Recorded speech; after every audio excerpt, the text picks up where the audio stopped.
सामान्यतया हाम्रो यो टपिक के छ त सिकाइ प्रक्रिया र प्रभाव पार्ने तत्त्व।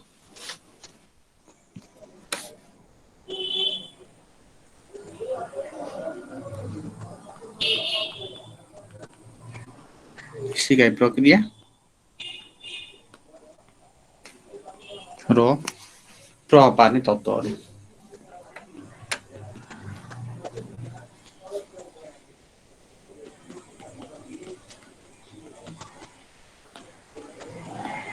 ल अब सुरुमा हामी जाउँ सिकाइ।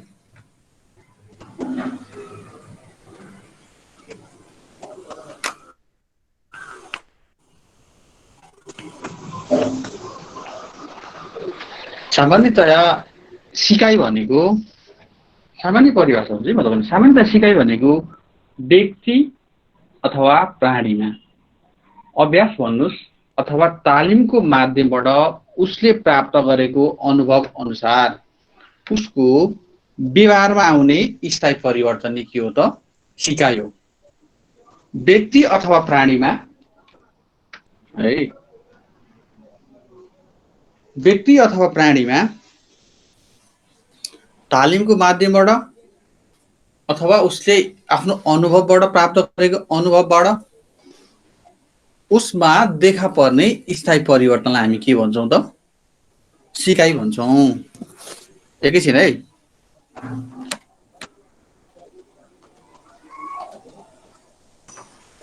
स्किनरका अनुसार सिकाइ भनेको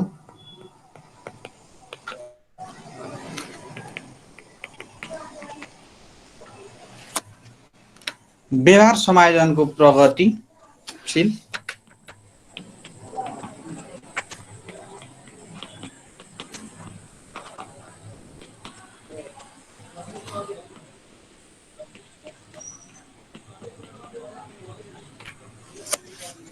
प्रक्रिया हो।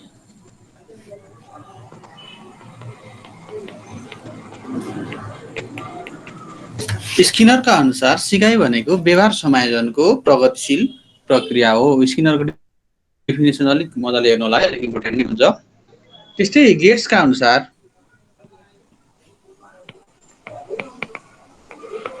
गेट्सका अनुसार अनुभव र तालिमद्वारा हुने व्यवहार परिवर्तन नै के हो त सिकाइ हो। अनुभव र तालिमद्वारा हुने व्यवहारमा हुने परिवर्तन नै के हो सिकाइ हो।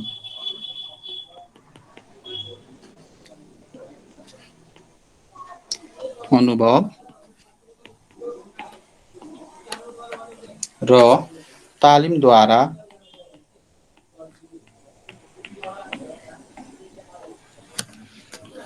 व्यवहारमा हुने परिवर्तन अथवा यसलाई व्यवहार पनि भन्छ है।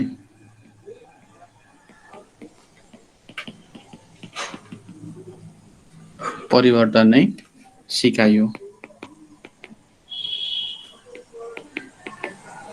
ल अब मैले तपाईहरुलाई यो स्किनर र गेट्सको सामान्य डेफिनेसन लेखाइदिइसकेको छु हैन। अब सामान्यतः हामीले बुझ्नु पर्दा सिकाइ भन्ने बित्तिकै व्यक्ति अथवा प्राणीमा हैन अनुभवद्वारा अथवा तालिमद्वारा उसले सिकेको हैन अथवा प्र्याक्टिसबाट भन्नुहोस् उसको व्यवहारमा आउने स्थायी परिवर्तनलाई हामी के भन्दा रहेछौँ त सिकाइ भन्दा रहेछौँ। ल यो हाम्रो डेफिनेसन पार्ट चाहिँ हामीले सामान्य हेर्यौँ। अब यसका प्रकार विशेष गरी हामी यो टपिकमा सिकाइ स्थानान्तरणलाई अलिक फोकस दिन्छौँ है ज्यादा। ल सिकाइको स्वरूप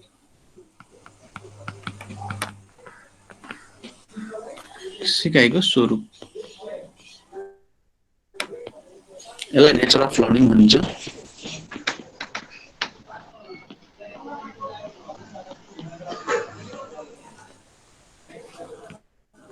अब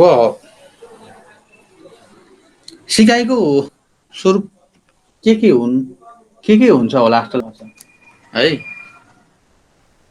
सिकाइलाई पूर्व अनुभव, दक्षता, परिपक्वता, अभ्यास, तालिम आदिले के गर्छ त प्रभाव पर्छ। अथवा सिकाइ हुनको लागि यदि तपाईको पूर्व अनुभव छ, ज्ञान सिक्नु भएको छ, दक्षता छ हैन, परिपक्वता पनि हुनु पर्यो र पर्याप्त तपाईँहरूले के गर्नुहुन्छ त अभ्यास गर्नुहुन्छ, तालिम लिनुभएको छ भने पनि सिकाइमा के हुन्छ त्यो कुराले पनि प्रभाव पर्छ। सामान्यतया हामीले एउटा साना केटाकेटीलाई मास्टर्सको कोर्स पढ्न लगायौँ भने, मास्टर्समा जोइन गरायौँ भने उसले पढ्न सक्छ त? उसमा परिपक्वता त हुँदैन नि त है। त्यसो हुनाले सिकाइ हुनको लागि के छ त परिपक्वता पनि आवश्यक छ। अभ्यासले पनि सिकाइलाई के गर्छ त प्रभाव पर्छ। जति तपाईँले बढी प्रयास गर्नुहुन्छ त्यति बढी सिक्नुहुन्छ होइन। प्रयास गरिसकेपछि कुनै पनि कुरा तपाईँले सिकिसक्नु भएको छ, त्यसलाई पटक पटक रिभाइज गर्नुभयो भने, थ्योरी सब्जेक्ट पढे पनि पटक पटक रिभाइज गरिसकेपछि तपाईँले त्यसको निचोड अथवा कन्क्लुजन निकाल्न सक्नुहुन्छ क्या है, समरी निकाल्न सक्नुहुन्छ भन्ने कुरा गरे हो। सिकाइ औपचारिक रूपमा, अनौपचारिक रूपमा, प्रत्यक्ष अप्रत्यक्ष होइन, अथवा नियमित अनियमित, जसरी पनि सिकाइ हुन्छ है। सिकाइ कसरी हुन्छ त?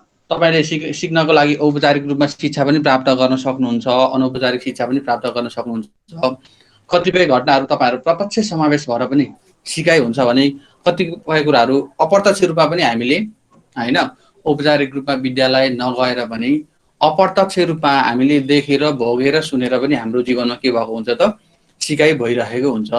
र कतिपय अवस्थामा हामीले नियमित पनि सिक्न सक्छौँ र बिचमा ग्याप गरेर हामीले अनियमित पनि कुनै कुराहरू पनि सिक्न सक्छौँ है।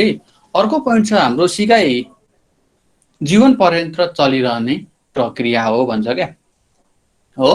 सिकाइ जीवन पर्यन्त चलिरहने प्रक्रिया हो। हामीले जुनसुकै उमेरमा पनि जे पनि सिक्न सक्छौँ। हाम्रो वृद्धिमा के हुन्थ्यो त एउटा लिमिट टाइम हुन्थ्यो, एउटा सर्टेन एजमा गएर चाहिँ हाम्रो वृद्धि के हुन्थ्यो त रोकिन्थ्यो भने सिकाइ भनेको हाम्रो जीवन पर्यन्त लाइफ लङ चलिरहने प्रक्रिया हो। सिकाइ जहिले पनि प्रगतिशील हुन्छ। हामीले कुनै न कुनै नयाँ नौलो कुराहरू के त सिकिरहेको हुन्छौँ। खासमा तपाईँहरूले त्यो कुरा बुझ्नुपर्ने हुन्छ। र हामीले जुनसुकै ठाउँमा बसेर पनि सिक्न सक्छौँ। यसलाई के भन्छ त भन्दाखेरि सिकाइ एक सर्वव्यापी प्रक्रिया हो। तपाईँहरूले जुनसुकै ठाउँमा बसेर पनि सिकाइ सिक्न सक्नुहुन्छ भन्ने कुरालाई चाहिँ के गर्छ त जोड दिन्छ है। र अर्को पोइन्ट छ सिकाइ भनेको निरन्तर चलिरहने प्रक्रिया हो है। सिकाइ निरन्तर चलिरहने प्रक्रिया हो। अब सिकाइको लागि के चाहिन्छ त? सिकाइका तत्त्वहरू के होलान्? सिकाइका तत्त्वहरू लागि सुरुमा सिकारु हुन आवश्यक छ है। सिकाइका तत्त्वहरू तपाईँहरूले भन्नुभएको कुरा पनि ठिक छ। सिकाइ हुनको लागि सुरुमा हामीलाई सिकारु चाहिन्छ। अब सिकारु भइसकेपछि हामीलाई के चाहियो त उत्तेजना अथवा यसलाई के भन्छ त उद्दीपक चाहिन्छ। अर्को प्रतिक्रिया। हामीलाई के चाहिँदो रहेछ? सामान्य सिकाइका तत्त्वहरू के छन् त? सुरुमा सिकारु,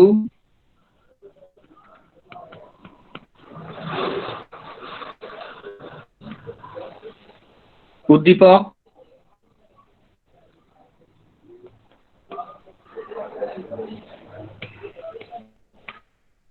उत्तेजना पनि भन्छ है। र अर्को तत्त्व भनेको प्रतिक्रिया।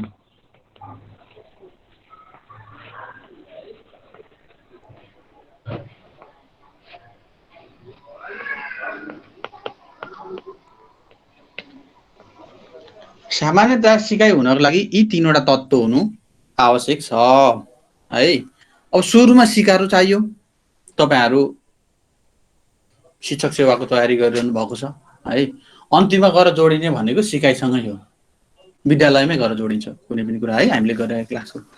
अब तपाईहरुले कसलाई सिकाउने भन्दाखेरि सुरुमा त सिकारु चाहियो। सिकारु भनेको हाम्रो यहाँ विद्यार्थी हैन। सिकारु भन्ने बित्तिकै हामीले के बुझ्छौं भने सिकाइको लागि तत्पर व्यक्ति। सिकारु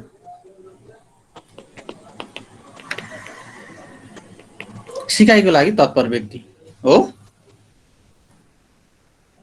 र शिक्षण सिकाइको कुरा गर्दाखेरि सिकारुलाई हामी शिक्षण सिकाइको केन्द्रबिन्दु पनि भन्छौं अथवा सिकाइको प्रमुख केन्द्रबिन्दु भन्न सक्छ है अब्जेक्टिभमा। सिकाइको प्रमुख केन्द्रबिन्दु। सुरुमा कसलाई सिकाउने भन्ने कुरो त हामीले डिटरमाइन गर्नुपर्ने हुन्छ नि त है, अथवा सिकाइको लागि तत्पर व्यक्ति भनेर पनि हामीले बुझ्न सक्छौँ।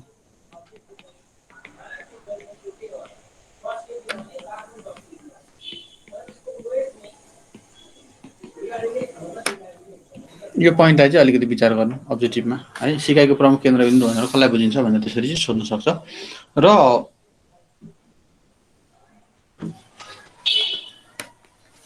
अनि हामी सिकाइको लागि हाम्रो मुख्य उद्देश्य के हुन्छ त? सिकारुको व्यवहारमा परिवर्तन ल्याउनु हुन्छ। अघि हामीले सिकाइ भन्ने बित्तिकै स्थायी परिवर्तन हैन, प्राणी अथवा व्यक्तिको तालिम, अभ्यास, अनुभवबाट आउने के त स्थायी परिवर्तनलाई सिकाइ भनेका छौँ है। र सिकारुमा के हुनु पर्यो त सिक्नको लागि भन्दाखेरि सिकारुमा पनि के हुनुपर्छ त? इच्छा शक्ति हुनुपर्छ। सिक्नको लागि उनीहरू तत्पर हुनुपर्छ। यदि सिकारू तत्पर छैनन्, उनीहरूसँग इच्छा शक्ति छैन भने सिकाइ कहिले पनि प्रभावकारी हुँदैन हैन। र विद्यार्थीसँग पनि के हुनु पर्यो त? पूर्व ज्ञान हुन आवश्यक छ है सिकाइको लागि।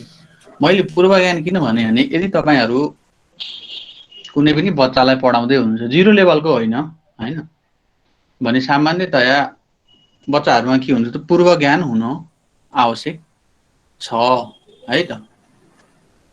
ल अब अर्को छ हाम्रो उद्दीपक अथवा उत्तेजना।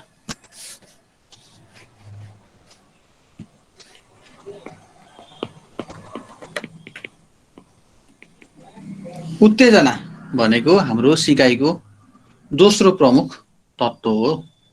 सिकाइको दोस्रो प्रमुख तत्त्वको रूपमा लिइन्छ है। अब सिकारुको लागि सिक्नको लागि तत्पर बनाउने तत्त्वलाई हामी के भन्छौँ त? उत्तेजना भन्छौँ है। अथवा त्यस्तो तत्त्व हो जसले सिकारुलाई हैन प्रतिक्रिया देखाउनलाई बाध्य बनाउँछ। अब कतिपय साथीहरूले मजाले पहिले पनि पढिसक्नु भएको छ होला हैन। अहिले म योभन्दा पछि टपिकमा आउँछु। उत्तेजना भन्ने बित्तिकै यसलाई प्रेरक तत्त्व पनि मानिन्छ क्या है। त्यस्तो तत्त्व हो जसले सिकारुलाई प्रतिक्रिया दिन चाहिँ बाध्य बनाउँछ। त्यो जे पनि हुनसक्छ, खाना पनि हुनसक्छ। जस्तै हाम्रो प्याभलकको क्लासिकल कन्डिसन थ्योरी थियो नि, त्यहाँनिर घन्टी बजाउने बित्तिकै कुकुरले के गर्थ्यो त? र्याल सुहाउँथ्यो नि त, त्यहाँ खाना दिइन्थ्यो नि हैन। भन्न खोजेको उत्तेजना भनेको त्यस्तो वस्तु, त्यस्तो तत्त्व हो जसले विद्यार्थी अथवा प्राणीलाई हैन प्रतिक्रिया दिन अथवा प्रतिक्रिया देखाउनको लागि के गर्छ त? यसले बाध्य बनाउने कारक तत्त्व हो। खाना पनि हुन सक्छ है। ल अब अर्को छ हाम्रो प्रतिक्रिया।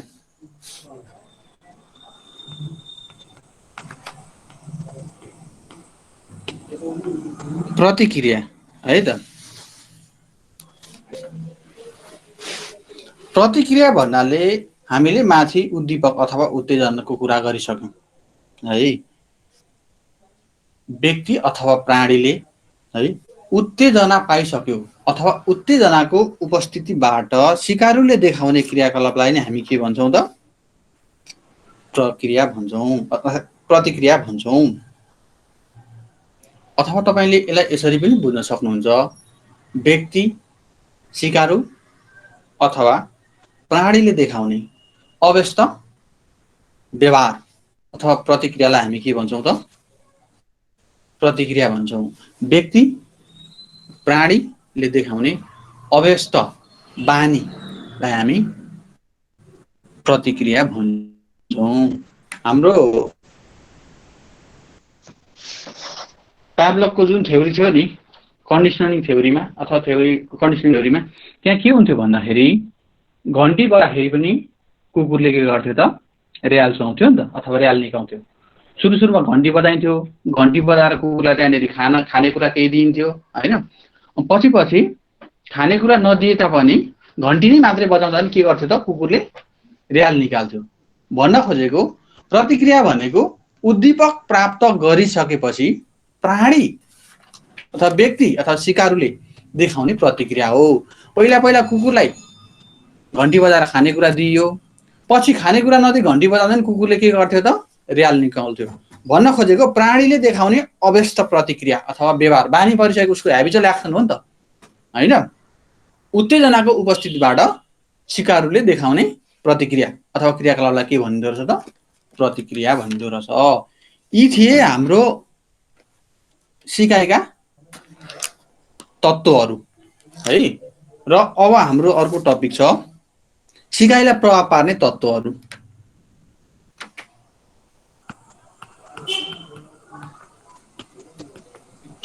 सिकाइलाई प्रभाव पार्ने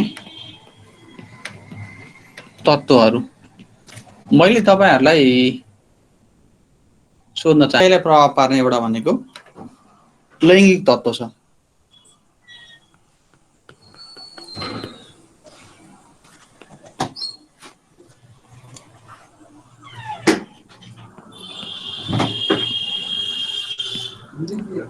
अर्को छ हाम्रो शारीरिक क्रियाकलापसँग सम्बन्धित तत्त्व।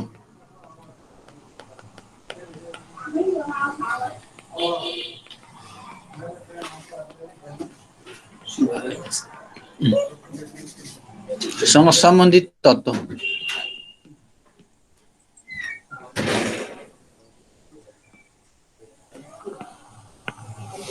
मनोवैज्ञानिक तत्त्व।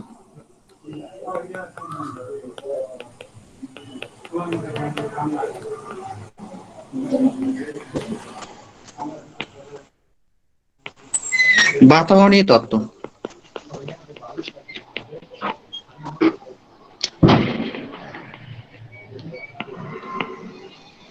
शैक्षणिक तत्त्व।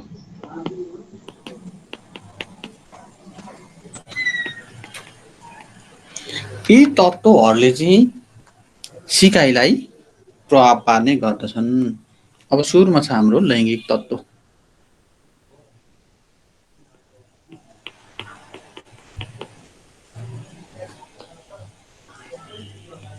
है अब लैङ्गिक तत्त्वले सिकाइलाई कसरी प्रभाव पार्छ त है त? सामान्यतया तपाईँ हामीले घर परिवार समाजमा पनि देख्न सक्छौँ। हामीले यदि लिङ्गको आधारमा छोराछोरीहरूलाई के गर्यौँ त? भेदभाव गर्यौँ भने पनि उनीहरूलाई जुन सिक्ने हुन्छ नि क्षमता, त्यसलाई पनि प्रभाव पार्छ है। भन्न खोजेको छोरा र छोरीलाई हामीले लैङ्गिक आधारमा विभेद गर्यौँ भने त्यसले पनि उनीहरूले जुन सिक्न सक्ने उनीहरूमा शक्ति थियो होइन, सिक्न सक्ने उनीहरूको क्षमता थियो, त्यसलाई पनि प्रभाव पार्छ भने अर्को यो लैङ्गिक तत्त्व अनुसार है, लैङ्गिकताको आधारमा छोरा वा छोरीलाई प्रदान गर्ने सिकाइ वातावरणले पनि सिकारुको रुचि र सिक्न सक्ने गतिमा चाहिँ के गर्छ त? प्रभाव पार्न सक्छ। फेरि है, लैङ्गिकताको आधारमा अथवा लिङ्गका आधारमा छोरा वा छोरीलाई प्रदान गर्ने सिकाइ वातावरणले होइन, सिकारुको रुचिले र गतिले पनि सिकाइमा के गर्न सक्छ त? प्रभाव पार्न सक्छ। यदि तपाईँहरूसँग छोरा र छोरी छन् होइन, छोरीलाई चाहिँ तपाईँहरूले माया कम गर्नुहुन्छ र छोरालाई बढी माया गर्नुहुन्छ भने वास्तवमा छोराले तुलनात्मक रूपमा छोरीको तुलनामा बढी सिक्छ नि होइन। यदि लैङ्गिक विभेद गरियो भने होइन, उचित अथवा उपयुक्त हामीले अवसर प्रदान गरेनौँ भने यसले पनि सिकाइलाई के गर्छ त? प्रभाव पर्छ। र लैङ्गिकताको आधारमा छोरा र छोरीको इन्ट्रेस्टले, केटा र केटीको इन्ट्रेस्ट होइन, इच्छाले पनि सिकाइमा प्रभाव पर्छ। जस्तै तपाईँ हामी के देख्न सक्छौँ भने हाम्रो गाउँघरमा अथवा हाम्रो समाजमा विशेष गरी केटीहरू नर्सिङको लागि, नर्सिङ पढ्नको लागि के हुन्छन् त? उत्सुक हुन्छन्। नर्सिङ, भाषा, जीव विज्ञान जस्तो विषयहरूमा छोरी मान्छेहरूले बढी सिक्न रुचाउँछन् भने केटा मान्छेहरू अथवा छोरा मान्छेहरूले चाहिँ भौतिक, रासायनिक विज्ञान र गणित जस्ता विषयहरू सिक्न चाहिँ रुचि राखेको पाइन्छ है। लैङ्गिकताको आधारमा पनि सिकारुलाई अथवा सिकारुले सिक्ने सिकाइलाई चाहिँ के गर्दो रहेछ त? प्रभाव पर्दो रहेछ। अर्को छ शारीरिक क्रिया सम्बन्धित तत्त्व। शारीरिक क्रियासँग सम्बन्धित तत्त्व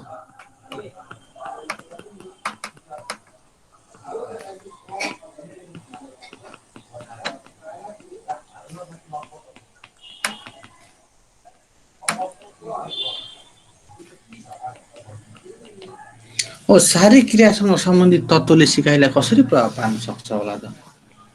अब तपाईँहरूले के बुझ्नु पर्यो भने यो पोइन्टबाट है सिकारुको शारीरिक अवस्था होइन, यदि सिकारू स्वस्थ छ होइन, शारीरिक रूपमा स्वस्थ छ, परिपक्वता छ, सिकारुको उमेर भयो होइन, इच्छा भयो आदिले आदि के हुन् त शारीरिक क्रिया सम्बन्धित के हुन् त सम्बन्धित तत्त्व हुन्। सिकारीको स्वास्थ्य, सिकारुको स्थिति, परिपक्वता, इच्छा आदि शारीरिक क्रियासँग सम्बन्धित तत्त्व हुन् है। यसले सिकाइमा प्रत्यक्ष रूपमा प्रभाव पर्छ। यदि तपाईँहरूले पढाउने विद्यार्थी शारीरिक रूपमा अस्वस्थ छ भने उसले के गर्छ चाहेर पनि कतिपय कुराहरू सिक्न सक्दैन र उसलाई सिकाइप्रति इच्छा छैन भने पनि उसले के गरे त सिक्नको लागि सकेन। अब सिक्नको लागि ऊ शारीरिक रूपमा स्वस्थ पनि हुनु पर्यो, परिपक्वता पनि हुनुपर्छ र उसँग सिक्ने इच्छा शक्ति पनि चाहिन्छ। यी कुराहरू भएनन् भने शारीरिक रूपमा उसले के गर्न सक्दैन त सिक्न सक्दैन है। अब अर्को छ हाम्रो मनोवैज्ञानिक तत्त्व।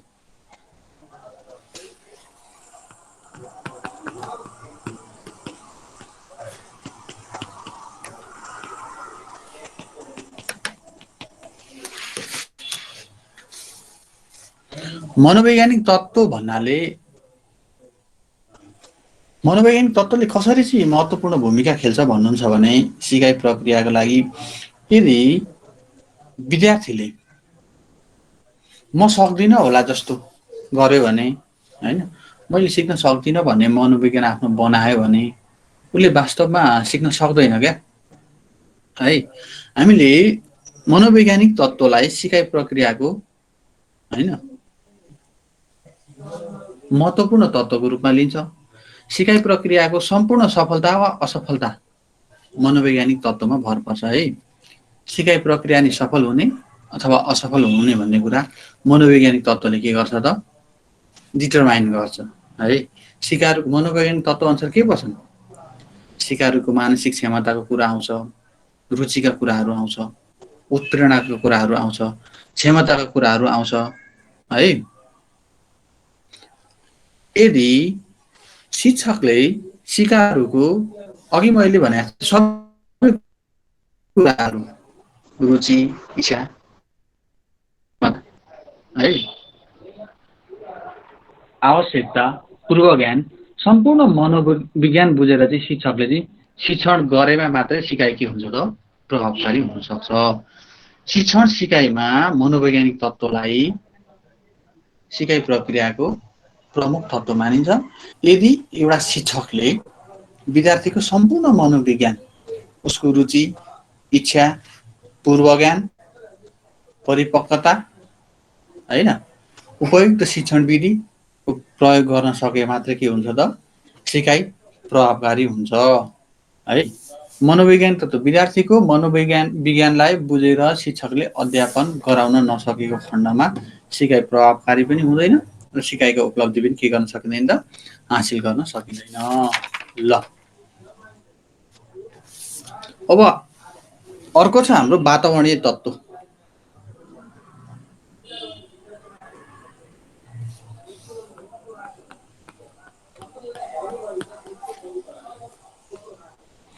वातावरणीय तत्त्व वातावरणीय तत्त्वले पनि सिकाइलाई प्रभाव पार्दछ। अब तपाईँहरूले यहाँ वातावरणीय तत्त्व भन्नाले एउटा विद्यालयको प्राकृतिक वातावरण भन्ने बुझ्नु पर्यो। विद्यालयको प्राकृतिक वातावरण,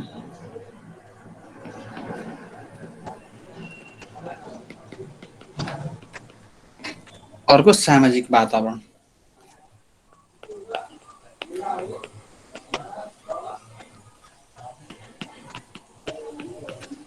है। अब वातावरणले सिकाइ तत्त्वलाई कसरी प्रभाव पार्छ भन्नुहुन्छ भने विद्यार्थी सिक्नको लागि तत्पर छ है।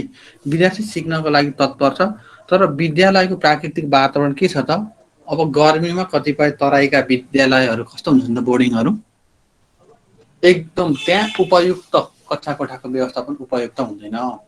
तापक्रमहरू एकदम बढी हुन्छ क्या, झ्यालहरू पर्याप्त हुँदैन, माथि च्यादर हुन्छ, एक तले हुन्छ। त्यस्तो अवस्थामा विद्यालयमा बसेर विद्यार्थीले सिक्न चाहे पनि सक्दैन नि त, होइन। भन्न खोजेको उपयुक्त हावापानी, मौसम, कक्षा कोठाको व्यवस्थापन भएन भने पनि सिकाइ प्रभावकारी हुन सक्दैन। जतिसुकै राम्रो शिक्षक भए पनि, जतिसुकै विद्यार्थीले सिक्न चाहे तापनि, होइन, विद्यालयको प्राकृतिक वातावरणले पनि सिकाइलाई प्रत्यक्ष रूपमा प्रभाव पार्दछ है।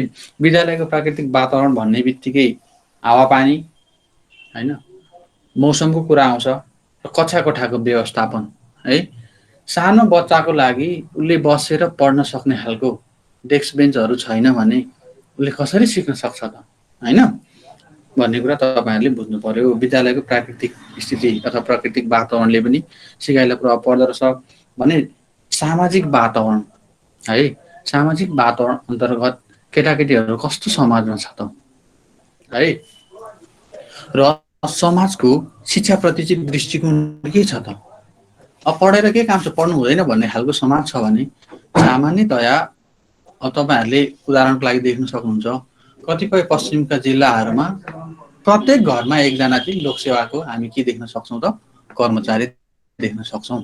त्यो भनेको सामाजिक वातावरण हो नि त। पढ्नको लागि चाहिँ त्यसले के गर्छ त, उत्प्रेरित गर्दछ।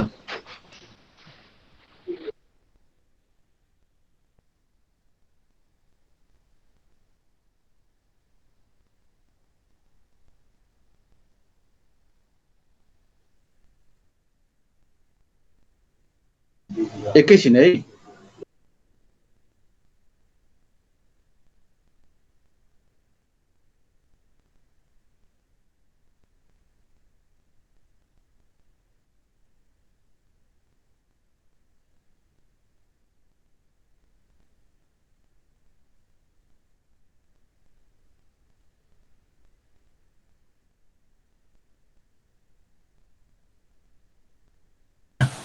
एकैछिन है, एकैछिन है।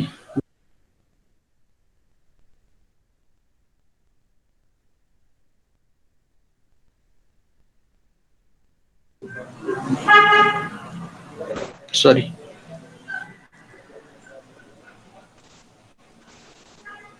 ल, मैले तपाईँहरूलाई भन्दै थिएँ सामाजिक वातावरणले पनि सिकाइलाई के गर्छ त, प्रभाव पार्दछ है।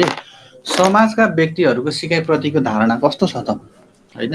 अब बुद्धिजीवी भएको समाजमा के हुन्छ त, केटाकेटीहरू पढाइहरू तत्परता हुन्छन् भने कतिपय समाजहरू के हुन्छ त, कृषिमा आश्रित हुन्छ। कृषिमा आश्रित समाजका केटाकेटीहरूले आफ्नो अत्याधिक समय के गर्नु पर्ने हुन्छ त, घर परिवार तथा कृषिको लागि दिने गर्नाले पनि सिकाइ के हुन्छ त, केटाकेटीहरू सिकाइप्रति लक्षित हुन पाउँदैनन्, जसले पनि सिकाइलाई के गर्यो त, प्रभाव पार्यो। अब अर्को छ शैक्षणिक तत्त्व है। शैक्षणिक तत्त्व,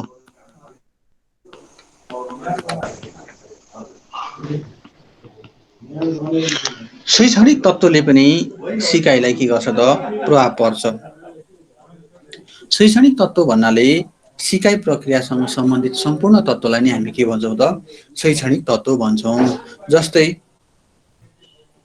शिक्षक तथा विद्यार्थीको स्वास्थ्य अवस्था है, सिकारुको उमेर, चाहना, स्तर, आवश्यकता, होइन, शिक्षण विधि है, उपयुक्त शैक्षिक सामग्री आदिले सिकाइ प्रक्रियालाई के गर्छ त, प्रभाव पर्दछ। सिकाइलाई प्रभाव पार्ने अर्को तत्त्वको रूपमा हामीले शैक्षणिक तत्त्व भन्यौँ। शैक्षणिक तत्त्व भन्नाले तपाईँहरूले विद्यालयमा है, विद्यालयमा शिक्षण सिकाइ प्रक्रियासँग सम्बन्धित सम्पूर्ण तत्त्व भन्ने बुझ्नुपर्छ है। शिक्षक तथा विद्यार्थीको स्वास्थ्य अवस्था पनि शैक्षणिक तत्त्व अन्तर्गत पर्छन् है। सिकारुको उमेर, चाहना, स्तर, आवश्यकता, उपयुक्त शिक्षण विधिको कुरा आउँछ र उपयुक्त शैक्षिक सामग्री आदिले पनि शिक्षण सिकाइलाई के गर्छ त, प्रभाव पर्छ। ल, अब हाम्रो अर्को टपिक छ सिकाइको स्थानान्तरण।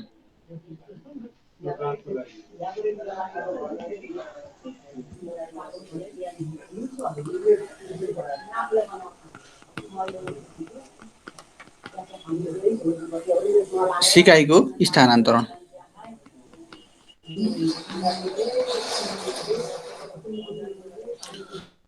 र यो टपिक तपाईँहरूलाई एकदमै इम्पोर्टेन्ट छ है।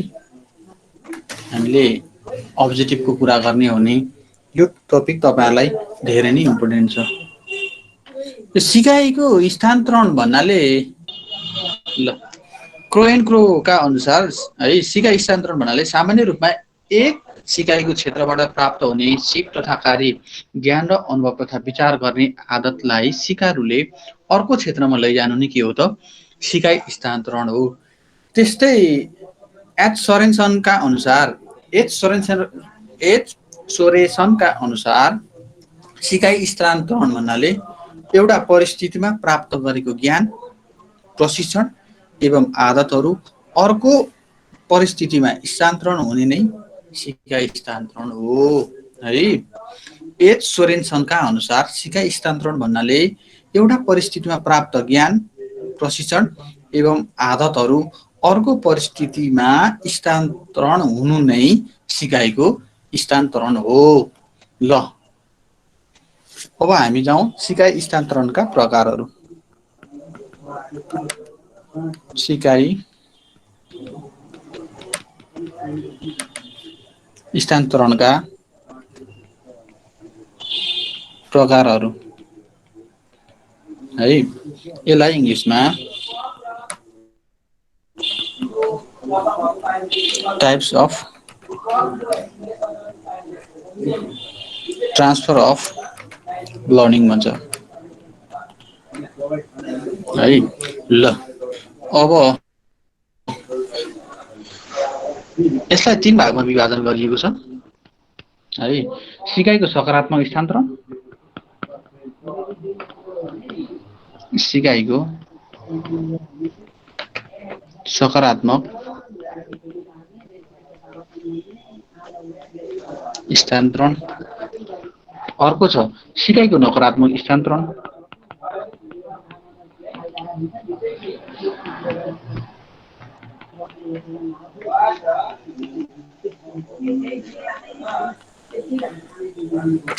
अर्को छ शून्य सिकाइको स्थानान्तरण।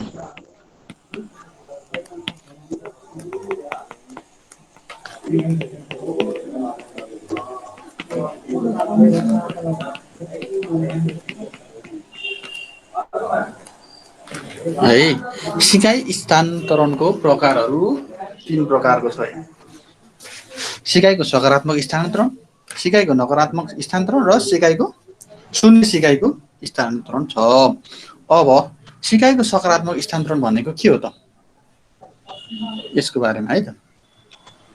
सिकाइको सकारात्मक स्थानान्तरण भनेको त्यस्तो हो यदि सिकारुले पहिला नै सिकेको कुनै पनि विषयको अध्यापन अथवा अध्ययनले सिकाइको पछिल्लो अर्को विषयको अध्ययनलाई के गर्छ त सघाउ पुर्याउँछ भने त्यसलाई सकारात्मक स्थानान्तरण भनिन्छ। सिकारुले पहिले नै सिकिसकेको ज्ञान तथा सिपले पछि सिक्ने सिपलाई के गर्छ त सहयोग पुर्याउँछ भने त्यसलाई हामी के भन्छौँ त सकारात्मक सिकाइको स्थानान्तरण है। यदि सिकारुले पहिला नै सिकेको कुनै एक विषयको सिकाइले पछिल्लो अर्को विषयको सिकाइलाई सघाउ पुर्याउँछ भने त्यसलाई हामी सिकाइको सकारात्मक स्थानान्तरण भनिन्छ। जस्तै तपाईले साइकल सिक्नु भएको छ, पछि तपाईले स्कुटर सिक्नु पर्यो भने के भयो त सजिलो हुन्छ है। भन्न खोजेको मैले यदि कुनै पनि मान्छेले लाइट गाडी सुरुमा चलाउँछ अर्थात् कार चलाउँछ भने उसलाई पछि गाडीहरू हेभी गाडी बसहरू चलाउनु पर्यो भने के हुन्छ त सजिलो हुन्छ नि त। उसको पूर्व ज्ञान सिकाइले पछिल्लो सिक्नुपर्ने कुरालाई के गर्यो त सपोर्ट गर्यो भने त्यसलाई हामी सिकाइको सकारात्मक स्थानान्तरण भनिन्छ। अब अर्को छ हाम्रो सिकाइको नकारात्मक स्थानान्तरण है। सिकाइको नकारात्मक स्थानान्तरण भनेको त्यस्तो हो यदि सिकारुले पहिला सिकेको सिकाइले पछिल्लो सिकाइको लागि बाधा उत्पन्न गर्छ भने त्यसलाई नै हामी सिकाइको नकारात्मक स्थानान्तरण भन्छ है। सिकारुले पहिला सिकिसकेको सिकारुले पहिला नै सिकिसकेको कुनै पनि ज्ञान सिप आदिले पछि सिक्नुपर्ने सिपलाई चाहिँ के गर्छ त प्रभाव पार्छ है, बाधा उत्पन्न गर्छ भने त्यसलाई हामी के भन्छौँ त नकारात्मक सिकाइको स्थानान्तरण भनिन्छ। म तपाईँहरूलाई इक्जाम्पल दिन्छु। अब तपाईँहरू लोकसेवा पढ्दै हुन्छ, कतिपय साथीहरू मातृभाषामा बोल्ने हुनुहुन्छ है, कतिपय मधेस मुलुकका साथीहरू मातृभाषामा बोल्ने साथीहरूलाई लोकसेवाको दोस्रो पेपरमा लेख्नको लागि अलिक गाह्रो हुन्छ। कतिपय चौधरी साथीहरूलाई मैले त्यस्तो अनुभव पाएको छु है। भन्दाखेरि उनीहरूको सुरुको सिकाइ मातृभाषामा भयो, मैथिली भाषामा, र पछि लोकसेवामा के गर्नु पर्यो त नेपाली भाषामा लेख्नु पर्ने भयो है। भन्न खोजेको सिकारुको पहिला सिकेको सिकाइले पछिल्लो सिक्नुपर्ने सिकाइलाई चाहिँ के गर्यो त प्रभाव पार्यो भने त्यसलाई चाहिँ के भनिन्छ त हामी सिकाइको नकारात्मक स्थानान्तरण। अब यहाँ तपाईँहरू कतिपय साथीहरू टाइप गर्नुहुन्छ होला, कम्प्युटरमा टाइप गर्नुहुन्छ होला नेपाली होइन, त्यसमा पनि कतिपय साथीहरूले प्रीतिमा टाइप गर्नुहुन्छ होला, नेपाली टाइप गर्नुहुन्छ होला। कतिपय साथीहरूलाई चाहिँ अब युनिकोडमा टाइप गर्नु लाग्यो भने त्यो प्रीतिको बानी बसिरहेको हुन्छ क्या। यसको अर्को इक्जाम्पल भनेको हाम्रो नेपालमा यो गाडी छ, मलाई पिक्चर बनाउन आउँदैन, यहाँ हाम्रो बसको ड्राइभरहरू यो साइडमा राइट साइडमा बस्नुहुन्छ हो, र विदेशमा के गर्नुपर्छ त लेफ्ट साइडमा बस्नुपर्छ, ड्राइभरहरूको लागि लेफ्ट साइड हुन्छ। अनि यो नेपाली ड्राइभरहरू यहाँ पहिले राइट साइडमा बसेर गाडी चलाउनुहुन्थ्यो, उहाँहरूलाई चाहिँ अब विदेशमा लेफ्ट साइडमा गएर बस्नु पऱ्यो भने गाह्रो हुन्छ हुँदैन हो। भन्न खोजेको मैले त्यही हो। अब अर्को छ हाम्रो सुने सिकाइको स्थानान्तरण है। सिकाइको सुने स्थानान्तरण भन्नाले त्यस्तो स्थानान्तरण भन्ने तपाईँहरूले बुझ्नु पर्यो, सिकारुले पहिले सिकेका सिकाइ अनुभवले पछि सिक्ने सिकाइमा कुनै पनि प्रभाव पार्दैन भने त्यसैलाई नै सिकाइको सुने स्थानान्तरण भनिन्छ है। सिकारुले पहिले सिकिसकेको ज्ञान सिप आदि सिकाइले पछि सिक्नुपर्ने सिकाइलाई कुनै पनि प्रभाव पार्दैन भने त्यसलाई हामी के भन्छौँ त सिकाइको शून्य स्थानान्तरण भनिन्छ। जस्तै अब कतिपय मान्छेहरू, मैले तपाईँहरूलाई इक्जाम्पलको लागि दिएँ, डक्टरहरू गायन फिल्डमा लागिरहेको देखिन्छन् नि, पेसागत रूपमा उहाँहरू के त एउटा मेडिकल स्टुडेन्ट, तर पछि के त गायक गायिका देख्न सक्छौँ नि हामी डक्टरहरूलाई। भन्न खोजेको पहिलेको सिकाइले पछिको सिकाइलाई केही पनि प्रभाव पार्दैन भने त्यो सिकाइलाई के भनिन्छ सिकाइको शून्य स्थानान्तरण। डाक्टर त्रिशला गुरुङ उदाहरणको लागि है। ल यो थियो हाम्रो सिकाइ स्थानान्तरणका प्रकारहरू। ल अब छ हाम्रो सिकाइ स्थानान्तरणका सिद्धान्तहरू।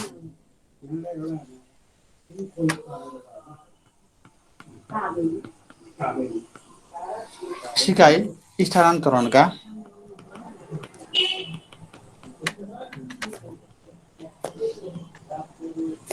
सिद्धान्तहरू है। अब सिकाइ स्थानान्तरणको सिद्धान्त अन्तर्गत तपाईँहरूले सामान्यतया 3टा सिद्धान्त हुन्छ भन्ने बुझ्नु पर्यो। एक नम्बरमा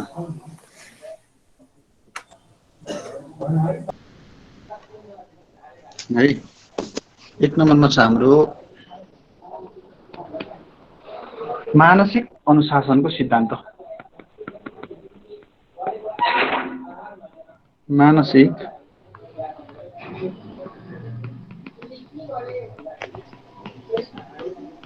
अनुशासनको सिद्धान्त है। यसलाई थ्योरी अफ मेन्टल डिसिप्लिन भन्छ। थ्योरी अफ मेन्टल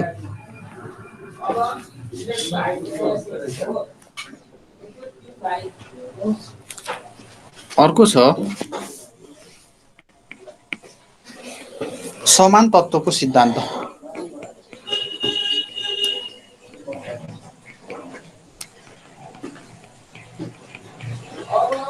यसलाई इङ्ग्लिसमा थ्योरी अफ आइडेन्टिकल इलिमेन्ट भन्छ।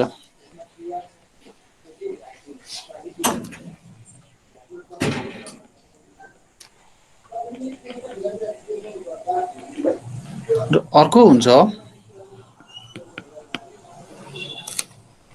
सामान्यीकरणको सिद्धान्त।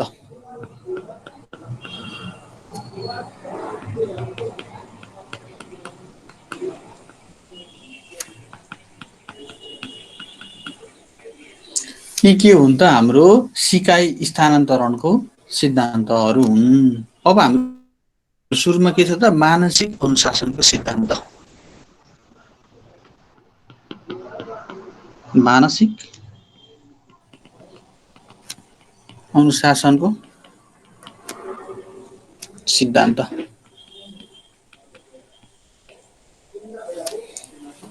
अब तपाईहरूले मानसिक अनुशासनको सिद्धान्त भन्ने बित्तिकै यसको प्रतिपादक को हुन् त? प्लेटो।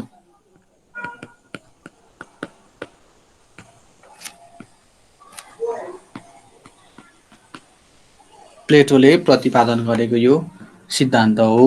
प्लेटो ग्रीकका दार्शनिक भन्ने तपाईहरूले बुझ्नु पर्यो। यसलाई यो मानसिक अनुशासनको सिद्धान्तलाई अर्को नाम भनेको औपचारिक अनुशासनको सिद्धान्त। औपचारिक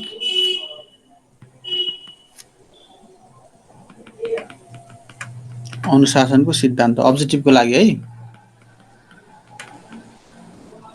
यसलाई इङ्ग्लिसमा थ्योरी अफ फर्मल डिसिप्लिन भन्छ।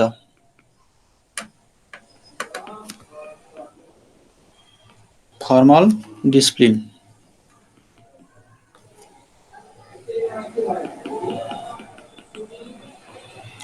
अथवा यसलाई अर्को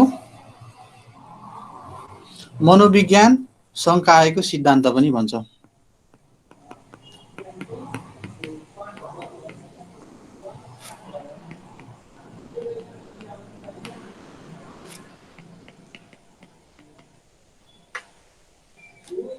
theory of faculty psychology. Theory of faculty psychology है। अब यस सिद्धान्तले के भन्छ भन्नुहुन्छ भने मानसिक अनुशासनको सिद्धान्त अनुसार है यसको मुख्य सार भनेकै मानिसको मन नै सबै कुराको सार हो। मानिसको मन नै सबै कुराको सार हो। यो विभिन्न क्षेत्रका विषयवस्तुको अध्यापनबाट मात्रै मानसिक शक्तिलाई चाहिँ यसले के गर्न सक्छ त सबल बनाउन सकिन्छ। यदि हामीले मानसिक शक्तिलाई सबल बनाउन सकेको क्रममा खण्डमा मात्रै के हुन्छ त सिकाइ स्थानान्तरणमा सम्भव छ भन्छ है। यसको मुख्य सार भनेको मानिसको मन नै सबै कुरा हो है। मानिसको मन नै सबै कुराको सार हो। विभिन्न क्षेत्र अथवा विषयवस्तुहरूको अध्ययनबाट मानसिक शक्तिलाई के गर्न सकिन्छ त बलियो अथवा सबल बनाउन सकेमा मात्रै सिकाइ स्थानान्तरण सम्भव हुन्छ भन्छ। यसले चाहिँ मानिसको मस्तिष्कलाई जोड दिएको पाइन्छ है। र मस्तिष्कलाई अभ्यासद्वारा क्रियाशील र अनुशासित पार्नु पर्दछ भन्छ यसले। मानव मस्तिष्कमा चाहिँ यसले के गर्यो त जोड दियो। फेरि एकपटक रिपिट गरिदिन्छु म। मानिसको मन नै सबै कुराको सार हो। विभिन्न क्षेत्रका विषयवस्तुको अध्यापनबाट मानसिक शक्तिलाई सबल बनाउन सकेमा मात्र सिकाइ स्थानान्तरण के हुन्छ त सम्भव हुन्छ है। यसले मेन्टल ट्रेनिङको कुराहरू गयो, मेन्टल कग्नेटिभको कुरा गरेको छ। यस सिद्धान्त अनुसार मानिसको मस्तिष्कलाई नि प्राथमिकता दिएको पाइन्छ। अब अर्को छ समान तत्त्वको सिद्धान्त।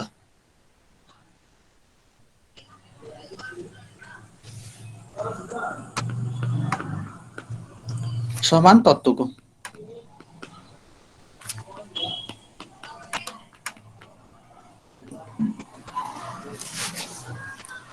समान तत्त्वको सिद्धान्तको प्रतिपादक थर्नडाइकलाई मानिन्छ है। तपाईहरुले प्रतिपादक को हो भन्ने कुरा चाहिँ बुझ्नु पर्यो। यसलाई प्रतिपादन गर्ने मान्छे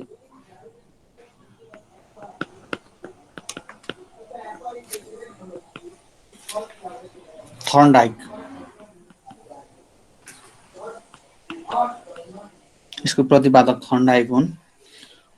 थर्नडाइकले प्रयत्न र भुलको सिकाइ सिद्धान्तको आधारमा प्रतिपादन गरेको स्थानान्तरणको सिद्धान्त यही हो है। थर्नडाइकले ट्रायल एन्ड इरर सिद्धान्तका आधारमा सिकाइ सिद्धान्तका आधारमा प्रतिपादन गरेको स्थानान्तरणलाई नै समान तत्त्वको स्थानान्तरण भनिन्छ।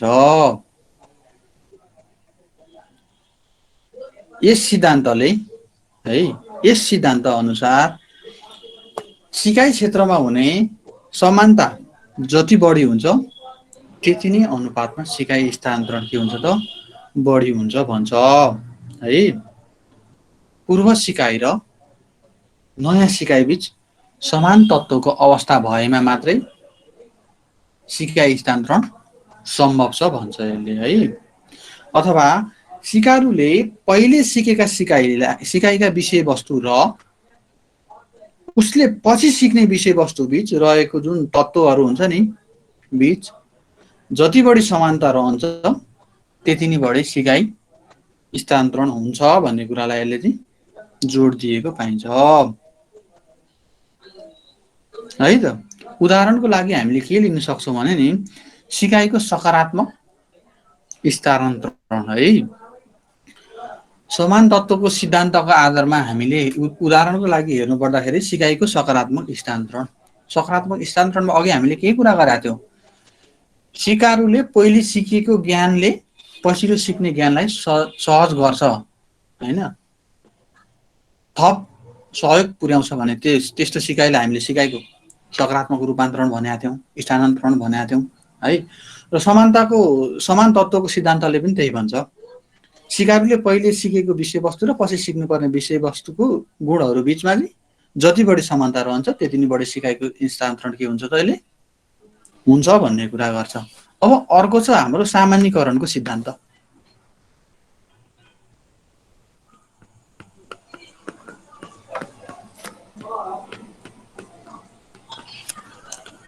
सामान्यीकरणको सिद्धान्त सामान्यीकरणको सिद्धान्त भन्ने बित्तिकै तपाईहरुले यसको प्रतिपादक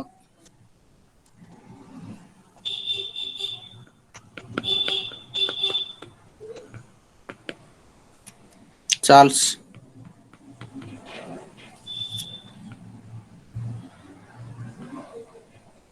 जर्डन है। यो सामान्यीकरणको सिद्धान्त अन्तर्गत दुईटा फ्याक्टरहरू छ, एउटा जेनेरल फ्याक्टर छ अर्को स्पेसिफिक फ्याक्टर। त्यसो हुनाले यसलाई टु फ्याक्टर थ्योरी पनि भनिन्छ है। टु फ्याक्टर थ्योरी यसलाई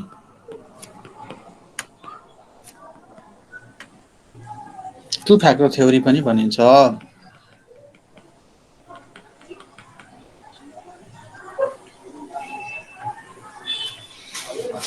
अब यी दुईवटा फ्याक्टरहरू के हुन् भन्दा एउटा जेनेरल फ्याक्टरलाई जी फ्याक्टर भन्छ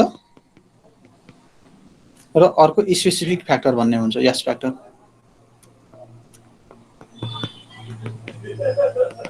है। सिकाइको सामान्यीकरणको सिद्धान्तलाई टु फ्याक्टर थ्योरी पनि भनिन्छ। एउटा जी फ्याक्टर हुन्छ, जी फ्याक्टरको उपस्थितिले सिकाइ स्थानान्तरण बढी हुन्छ भन्छ क्या। जी फ्याक्टरको उपस्थितिले सिकाइ स्थानान्तरण के हुन्छ त बढी हुन्छ। सामान्य तत्त्वको प्रयोग है अथवा जी फ्याक्टरको प्रयोग सरल र कठिन दुवै प्रकारको सिकाइमा हुने गर्दछ भने यस फ्याक्टरको प्रयोग भनेको सिकाइसँग कम हुने गर्छ र सिकाइ स्थानान्तरणमा यो कमी हुन्छ भन्ने कुरा बुझ्नु पर्यो है। सामान्यीकरणको सिद्धान्त अन्तर्गत एउटा जी फ्याक्टर हुन्छ, एउटा यस फ्याक्टर हुन्छ। जी फ्याक्टर भनेको जेनेरल फ्याक्टर, सामान्य तत्त्वको प्रयोग सरल र कठिन दुवै प्रकारको सिकाइसँग हुने गर्छ। सरल र कठिन दुवै प्रकारको सिकाइसँग हुने भयो जी फ्याक्टर भने। हाम्रो स्पेसिफिक फ्याक्टर है भनेको विशिष्ट तत्त्वको प्रयोग अथवा सिकाइसँग मात्रै हुने गर्दछ अथवा कम प्रयोग हुने गर्छ भन्ने बुझ्नु पर्यो। खासमा अब यो सामान्यीकरणको सिद्धान्त भनेको के हो त है। सामान्यीकरणको सिद्धान्त अन्तर्गत के पर्छ भन्नुहुन्छ भने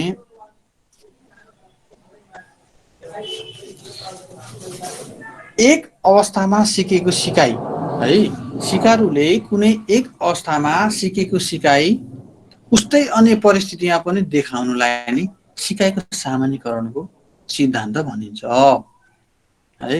सिकारुले कुनै एक अवस्था अथवा परिस्थितिमा सिकेको सिकाइलाई उसले उस्तै अन्य परिस्थितिमा पनि देखाउनुलाई सिकाइको सामान्यकरणको सिद्धान्त भनिन्छ।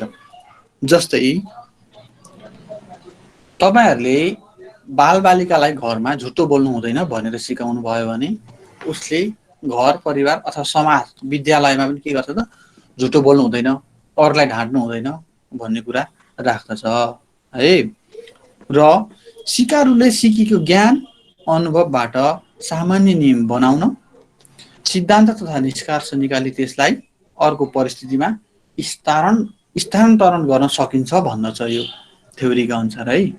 सिकारुले सिकेको ज्ञान अनुभवबाट सामान्य नियम बनाउन सिद्धान्त बनाउन र सिकिसकेको ज्ञानलाई निष्कर्ष निकाली त्यसलाई अर्को परिस्थितिमा चाहिँ स्थानान्तरण गर्न सकिन्छ भन्दछ यसले है। मैले तपाईँहरूलाई इक्जाम्पल दिइसकेँ सामान्यकरण सिद्धान्तको। घर परिवारमा बालबालिकाले जे कुरा सिक्छन् एक परिस्थितिमा सिकेको कुरा घर परिवारमा बालबालिकाले जे कुरा सिक्छन् उनीहरूले अर्को परिस्थिति भन्नाले बाहिरी वातावरणमा पनि त्यस्तै प्रकारको व्यवहार गर्दछन् फरक परिस्थितिमा है त। ल अब यी थिए हाम्रा तीनटा सिकाइ स्थानान्तरणको सिद्धान्तहरू। जी फ्याक्टर र एस फ्याक्टर हुने भएको कारणले गर्दाखेरि हाम्रो सामान्यकरणको सिद्धान्तलाई टु फ्याक्टरको थ्योरी अफ टु फ्याक्टर पनि भनिन्छ है। जी फ्याक्टर भन्नाले सामान्य तत्त्वको सिद्धान्तले के भन्छ भने नि जी फ्याक्टरको उपस्थितिले सिकाइ स्थानान्तरण बढी हुन्छ भने एस फ्याक्टरको उपस्थितिले सिकाइ स्थानान्तरण कम हुन्छ भन्छ। र जी फ्याक्टरको प्रयोग सरल र कठिन दुवै प्रकारको सिकाइमा हुने गर्दछ भने एस फ्याक्टरको प्रयोग सिकाइसँग एकदम कम हुने गर्दछ है। सामान्यकरणको सिद्धान्त भनेको एक अवस्थामा सिकेको सिकाइ सिकारुले उस्तै अन्य परिस्थितिमा पनि देखाउनुलाई नि सिकाइको सामान्यकरणको सिद्धान्त भनिन्छ है। मैले इक्जाम्पल तपाईँलाई भनिसकेको छु। घरमा तपाईँहरूले बालबालिकालाई जे जस्तो कुराहरू सिकाउनुहुन्छ घरको वातावरणमा उस्तै परिवेशमा घर बाहिर पनि उनीहरूले त्यस्तै खालको रियाक्सन अथवा प्रतिक्रिया देखाउँछन्। यदि तपाईँले झुटो बोल्नु हुँदैन, अरूलाई ढाँट्नु हुँदैन भनेर घरमा सिकाउनु भयो भने बालबालिकाले विद्यालय र समाजमा कोहीसँग झुटो पनि बोल्दैन र उनीहरूले ढाँट्दैन र झुटो बोल्नु हुँदैन भनेर चाहिँ रेस्पोन्स दिएको हामी पाउँछौँ। अब हाम्रो अर्को टपिक छ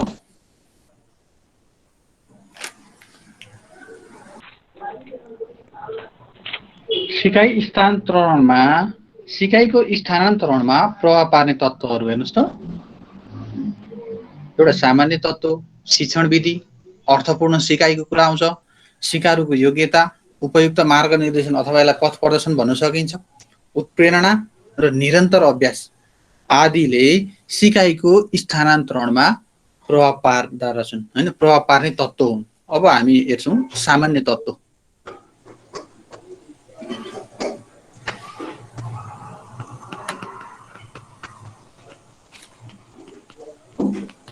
है अब सामान्य तत्त्वले सिकाइको स्थानान्तरणमा कसरी प्रभाव पार्छ त भन्दाखेरि सिकारुले हजुर हैन सिकाइको स्थानान्तरणमा समान तत्त्वले कसरी प्रभाव पार्छ भन्नुहुन्छ भने सिकारुले पहिले सिकेको ज्ञान तथा सिपसँग पछिल्लो समयमा सिक्नुपर्ने ज्ञान तथा सिपहरू जति धेरै मिल्छन्, जति धेरै समान हुन्छन्, त्यति नै बढी सिकाइ के हुन्छ त स्थानान्तरण हुन्छ। सिकाइ स्थानान्तरणमा के हुन्छ त प्रभावकारी हुने गर्दछ है। सिकारुले पहिले सिकेको ज्ञान र सिपसँग पछि सिक्नुपर्ने ज्ञान तथा सिपहरू जति बढी मिल्छ त्यति धेरै सिकाइको स्थानान्तरण के हुन्छ त प्रभावकारी हुन्छ भन्छ। अर्को छ शिक्षण विधि।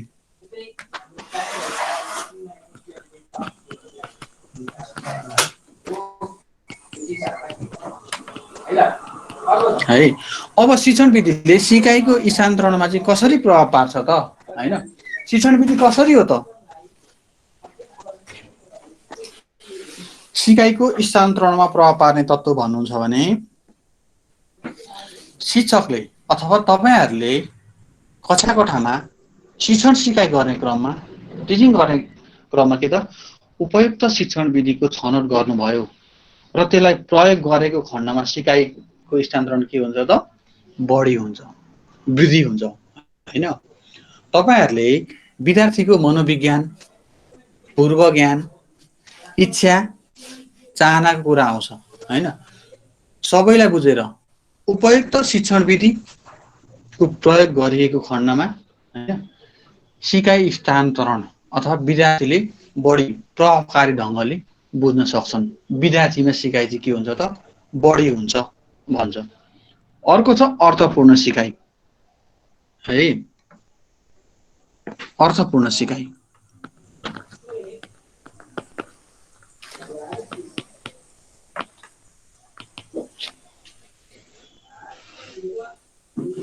सिकाइको स्थानान्तरणमा प्रभाव पार्ने अर्को तत्त्व हाम्रो अर्थपूर्ण सिकाइ हो है। अभ्यासको माध्यमबाट सिकाइलाई हामीले के गर्न सक्छौँ त अर्थपूर्ण बनाउन सकिन्छ है। तपाईहरूले जे जति कुराहरू सिक्नु भएको छ त्यसलाई अभ्यास गर्नुभयो हैन भने मात्रै हाम्रो सिकाइ के हुन्छ, सिकाइको स्थानान्तरण प्रभावकारी हुन्छ। नत्र हामीले थ्योरी एकतिर पढिराखेको हुन्छ, त्यसलाई हामीले निरन्तर अभ्यास गरेनौँ भने कतिपय कुराहरू प्रभावकारी हुन सक्दैन। त्यसो हुनाले अभ्यासको माध्यमबाट सिकाइलाई अर्थपूर्ण बनाउन सकिन्छ अथवा सिकाइको स्थानान्तरणमा बढी हुन सक्छ है। अर्को टपिक छ सिकारुको योग्यता।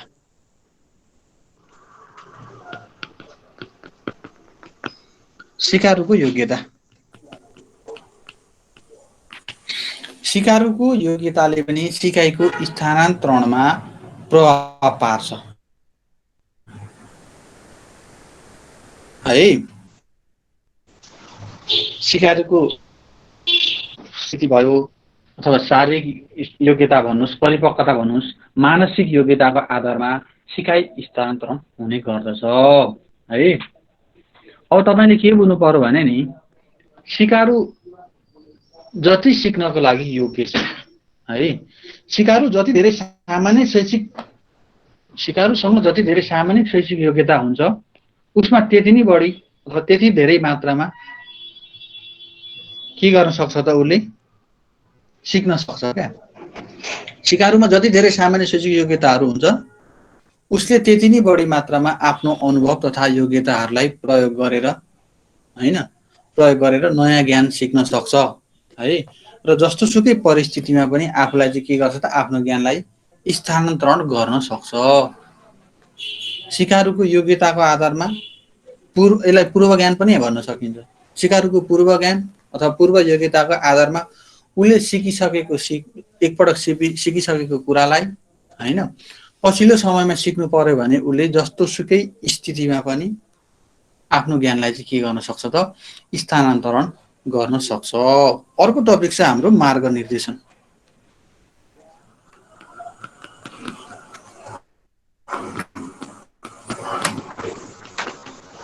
यसलाई हामी पथ प्रदर्शन पनि भन्न सक्छौँ है। सिकाइको स्थानान्तरणमा प्रभाव पार्ने यो पनि एउटा तत्त्व हो है। अब यसले कसरी सिकाइको स्थानान्तरणमा सिकारुमा प्रभाव पार्छ भन्नुहुन्छ भने सिकारुलाई सिक्नको लागि उचित मार्ग निर्देशन गरेको खण्डमा है। सिकारुलाई कुनै पनि कुरा सिक्नको लागि उचित मार्ग निर्देशन गरेको खण्डमा सिकाइको स्थानान्तरण के हुन्छ त बढी हुन्छ। अर्को टपिक छ उत्प्रेरणा।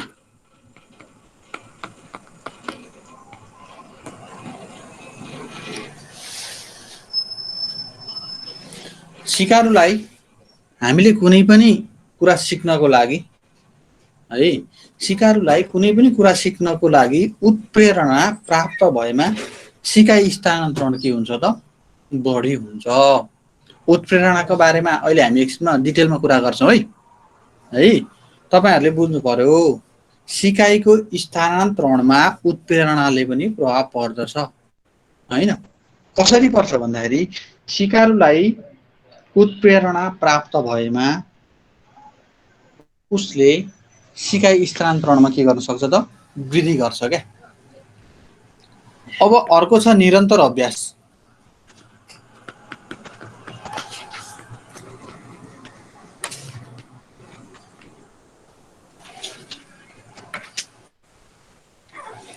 अब निरन्तर अभ्यासले सिकाइको स्थानान्तरणमा कसरी प्रभाव पार्छ भन्नुहुन्छ भने सिकारुले सिकेको ज्ञान तथा सिपलाई निरन्तर अभ्यास गर्नाले सिकाइ स्थानान्तरणमा के हुन्छ त वृद्धि हुन्छ।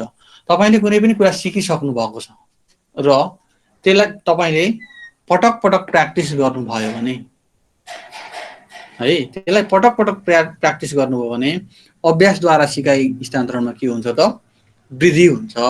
सुरुमा तपाईँहरूले पढ्दाखेरि 3-4 प्याराग्राफको कुनै पनि कुरा पढ्नु भएको छ भने त्यसलाई रिपिट गरिसकेपछि के गर्नुहुन्छ त लास्टमा एउटा कन्सेप्ट थेम निकाल्न सक्नुहुन्छ क्या आफूले समरी, जसको फलस्वरूप के हो त तपाईँहरूले त्यसको कन्क्लुजन निकाल्न सक्नुहुन्छ नि त।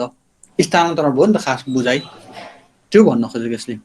अब सिकाइको स्थानान्तरण बढाउने उपायहरू के हुन् त? ल, सिकाइको स्थानान्तरण बढाउनको लागि के उपाय हामीले अपनाउन सक्छौँ भन्नुहुन्छ भने खासमा सुरुमा हामीले विद्यार्थीको रुचि, उमेर, क्षमताको आधारमा विषयवस्तुको छनौट र अध्ययन गर्न लगाउने है। अब शिक्षक भन्ने बित्तिकै साइकोलोजी पढाए हुनु पर्यो, विद्यार्थीको मनोविज्ञान पनि बुझ्नुपर्छ, उसले क्षमता पनि बुझ्नुपर्छ।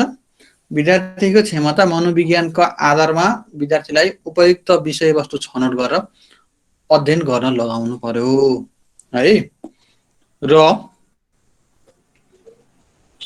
सो अध्ययनमा विद्यार्थीहरूलाई जोड दिनुपर्छ।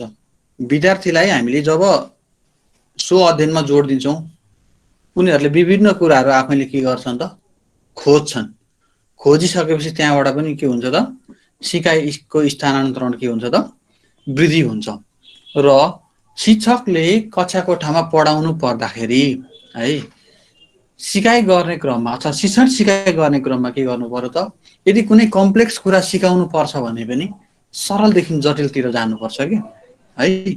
सिलसिलाबद्ध रूपमा भन्छ यसलाई, सिलसिलाबद्ध रूपमा सिकाइमा जोड दिनुपर्छ। यदि तपाईँले कुनै अप्ठ्यारै कुरा सिकाउनुपर्छ विद्यार्थीलाई भने पनि सुरुमा सरल कुरा सिकाउने र कम्प्लेक्सतिर जानुपर्छ, सरलबाट विशिष्ट है सिकाइको कुरा गर्दाखेरि।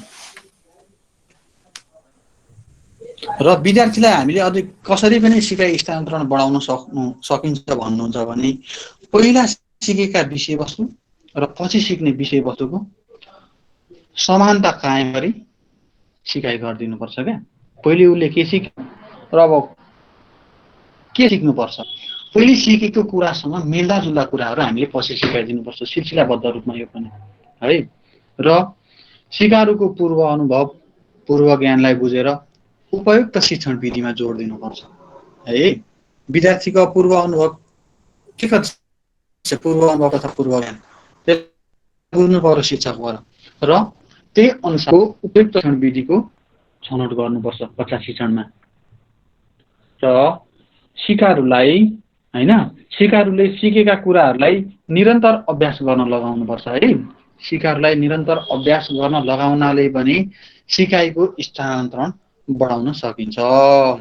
ल, हामीले अहिले कुरा गर्यौं सिकाइको स्थानान्तरण बढाउने उपायहरू। विद्यार्थीको रुचि, उमेर, क्षमताका आधारमा विषयवस्तुको छनौट र अध्ययन गर्न लगाउनुपर्छ हैन। त्यसो गर्नाले विद्यार्थीहरूको सिकाइमा स्थानान्तरण बढ्छ। किन? विद्यार्थी आफूले इच्छाएको कुराहरू आफ्नो उमेर, योग्यता, पूर्व ज्ञान अनुसार पढ्न पायो भने विद्यार्थीहरू के हुन्छन् त त्यसै पनि उनीहरू उत्सुक हुन्छन्, जसको फलस्वरूप सिकाइको स्थानान्तरणमा वृद्धि हुन्छ। र तपाईहरूले पढाउँदै गर्दाखेरि सिकाइको क्रममा उपयुक्त प्रेरक तत्त्वको प्रयोग गर्नुपर्छ है।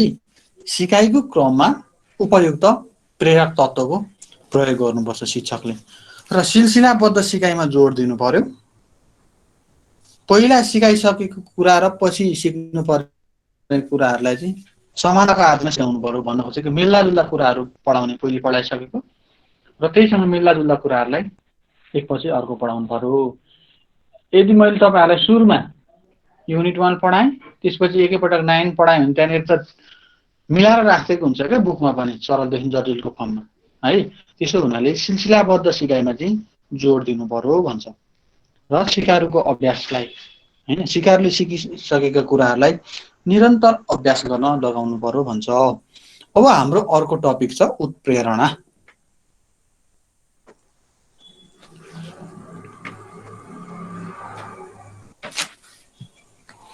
सिकारुलाई कुनै पनि काम गर्नको लागि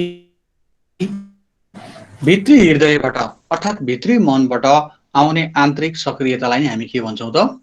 उत्प्रेरणा भन्छौँ है। यो ल्याटिन भाषाको मोभर्सबाट आएको, यसलाई इङ्ग्लिसमा हामी मोटिभेसन भन्छौँ। अब्जेक्टिभमा यसरी सोध्न सक्छ, ल्याटिन भाषाको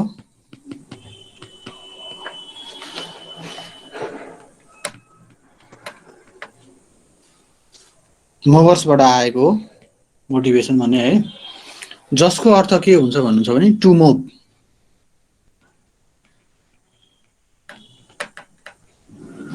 अथवा टु एक्टिभ भन्ने हुन्छ है। अग्रसर हुनु,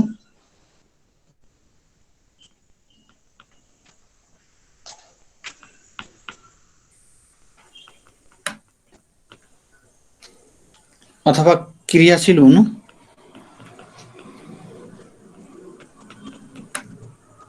सक्रिय हुनु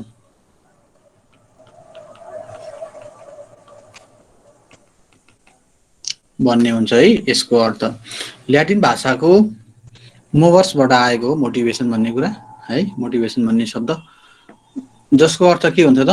टु मुभ अथवा टु एक्टिभ, अग्रसर हुनु, क्रियाशील हुनु अथवा सक्रिय हुनु भन्ने हुन्छ। अब यसको डिफिनेसन म तपाईँहरूलाई स्किनरको एउटा डिफिनेसन लेखाइदिन्छु है। पिएफ स्किनरका अनुसार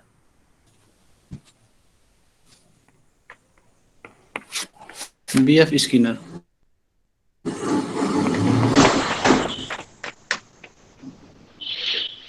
विद्यालयमा गरिने सिकाइ अपेक्षित व्यवहार लागि प्रोत्साहन गर्ने कार्य जारी राख्ने र निर्देशन गर्ने प्रतिक्रियालाई उत्प्रेरणा भनिन्छ है।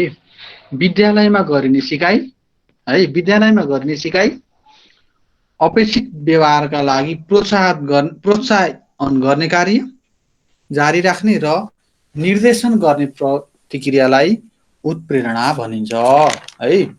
त्यस्तै सीडब्ल्यू गुड्सका अनुसार उत्प्रेरणा क्रियाकलापलाई जोगाउने अवधि बढाउने र नियमित गरिने प्रक्रिया हो। उत्प्रेरणा क्रियाकलापलाई जोगाउने अवधि बढाउने र नियमित गराउने प्रक्रिया हो। अब तपाईहरुले के भनेर बुझ्नु पर्यो भने सामान्य रूपमा चाहिँ कुनै पनि काम गर्ने इच्छा शक्ति नै के हो त? उत्प्रेरणा हो। मानिसलाई काम गर्न के चाहिन्छ त? उत्साह चाहिन्छ। अब तपाईहरुले विद्यार्थीमा भन्नु पर्दाखेरि सिकारुलाई कुनै पनि ज्ञान सिक्नको लागि भित्री मनबाटै जागृत हुने के हो त? इच्छा शक्तिलाई हामी के भन्छौं त? उत्प्रेरणा भनिन्छ है। अब उत्प्रेरणा कति प्रकारका हुन्छन् त? Types of motivation.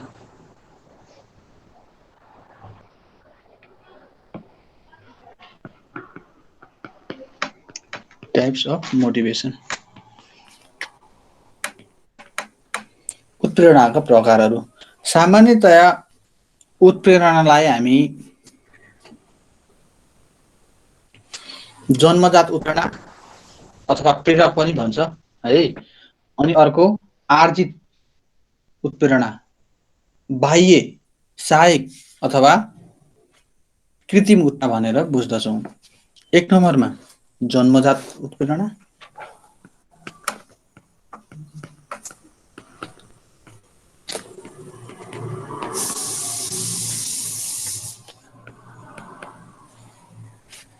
आर्जित भन्छ। यसलाई कृत्रिम पनि भनिन्छ। बाह्य अथवा सहायक उत्प्रेरणा है।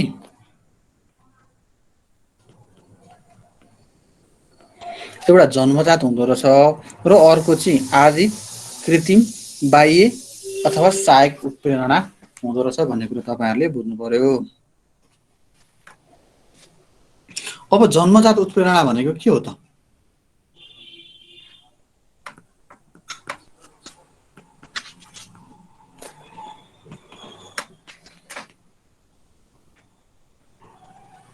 है जन्मजात उत्प्रेरणा भनेको त्यस्तो उत्प्रेरणा हो, यसलाई हामी आन्तरिक उत्प्रेरणा अथवा आन्तरिक प्रेरक पनि भन्दछौँ क्या। र यसलाई प्राथमिक प्रेरक पनि भनिन्छ र प्राकृतिक उत्प्रेरणा पनि भनिन्छ। यसलाई के भन्दो रहेछ जन्मजात भन्ने बित्तिकै? प्राथमिक,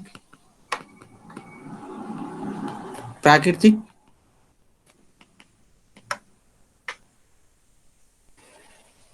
र आन्तरिक प्रेरक भनिँदो रहेछ।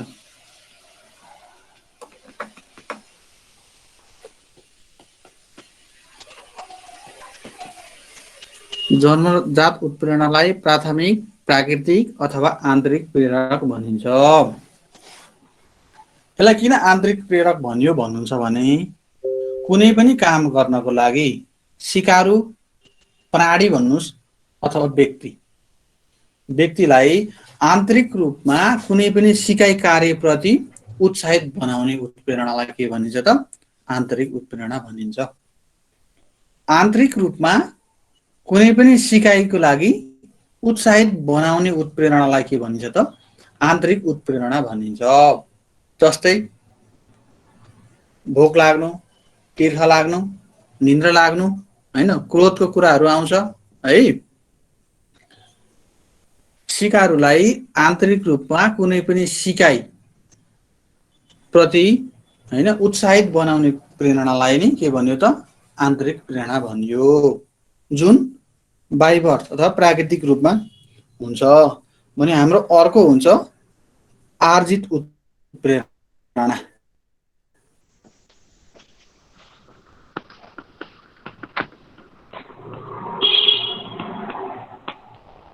यसलाई कृत्रिम पनि भनिन्छ। बाह्य सहायक आर्जित उत्प्रेरणा कृत्रिम अथवा बाह्य अथवा सहायक उत्प्रेरणाको नामले यसलाई चिनिन्छ है। अघि चाहिँ हाम्रो के थियो त? जन्मजात उत्प्रेरणा चाहिँ व्यक्तिलाई आन्तरिक रूपबाटै आउनुपर्छ, यो काम गर्नुपर्छ है भनेर। भोक, तिर्खा, माया, प्रेम, निन्द्रा, क्रोधको कुरा गर्यौं भने आर्जित कृत्रिम भन्छ क्या है। आर्जित उत्प्रेरणा भनेको त्यस्तो उत्प्रेरणा हो है, व्यक्तिले अथवा व्यक्तिको दैनिक कार्य सञ्चालनको लागि, समस्या समाधान गर्नको लागि है, अथवा व्यवहारिक कार्य गर्नको लागि, उद्देश्य प्राप्तिको लागि प्रेरित गर्ने उत्प्रेरणालाई के भनिन्छ त? हामी बाह्य उत्प्रेरणा भनिन्छ। व्यक्तिलाई दैनिक कार्य सञ्चालन गर्नको लागि, उसको उद्देश्य प्राप्तिको लागि है, व्यवहारिक कार्य गर्नको लागि प्रेरित गर्ने उत्प्रेरणालाई बाह्य अथवा आर्जित, सहायक अथवा कृत्रिम उत्प्रेरणा भनिन्छ है। आर्जित उत्प्रेरणालाई पनि दुई भागमा विभाजन गरिएको छ। म फेरि एकपटक तपाईहरुलाई रिपिट गरिदिन्छु। व्यक्तिको दैनिक कार्य सञ्चालनको लागि, समस्या समाधानको लागि, व्यवहारिक कार्य गर्नको लागि र उद्देश्य प्राप्ति गर्नको लागि प्रेरित गर्ने उत्प्रेरणालाई बाह्य उत्प्रेरणा भनिन्छ। बाह्य उत्प्रेरणालाई दुई भागमा विभाजन गरिएको छ। एउटा व्यक्तिगत उत्प्रेरणा छ र अर्को सामाजिक उत्प्रेरणा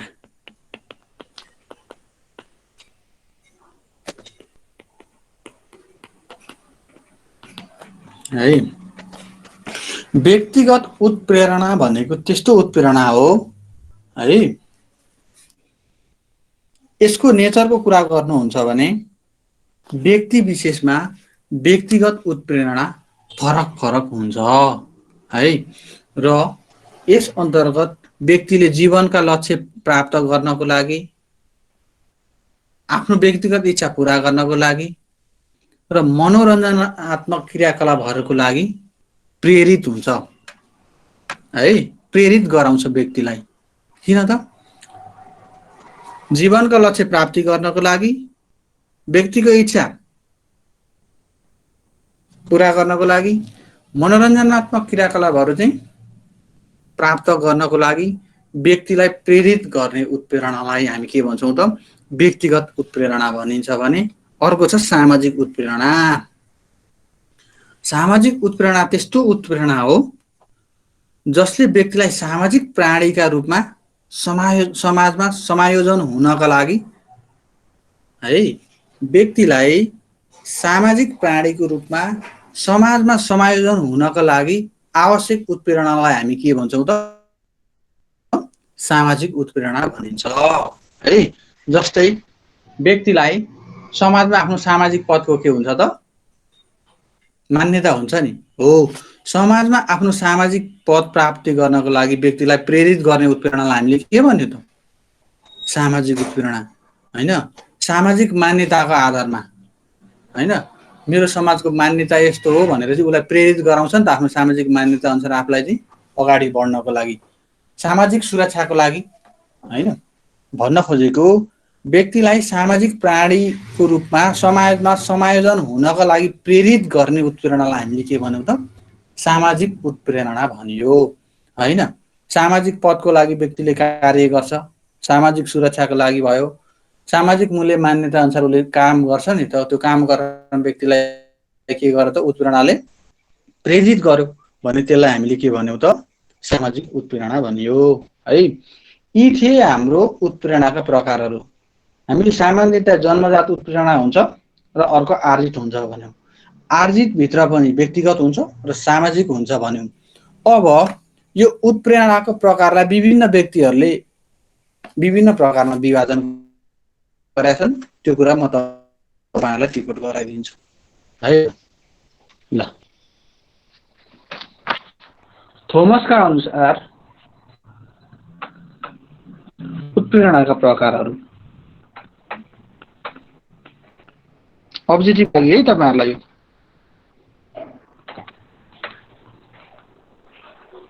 थोमसका अनुसार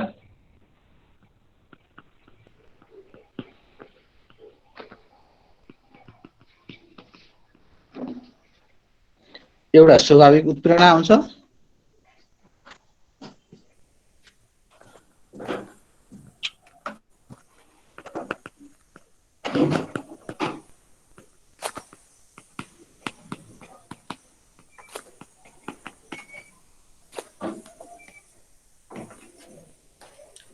अर्को कृत्रिम उत्प्रेरणा हुन्छ।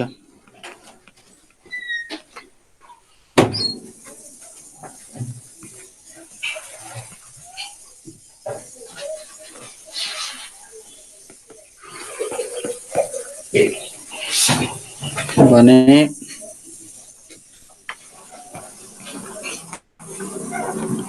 अब्राहम मास्लोका अनुसार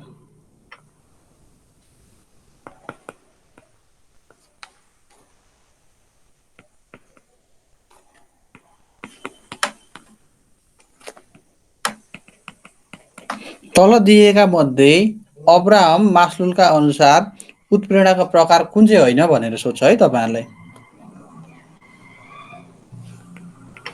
क्वेसन सोध्यो भने 1 जन्मजात उत्प्रेरणा, आर्जित उत्प्रेरणा।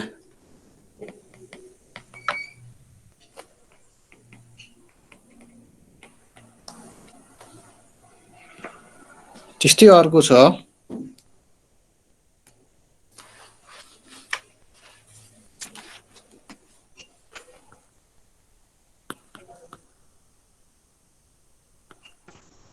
गैरेटका अनुसार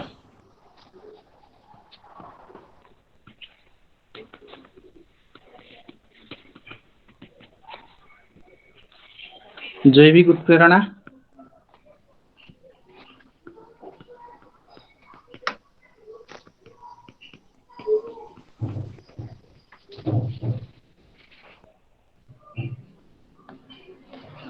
बीमा छ अस्तित्व उत्प्रेरणा।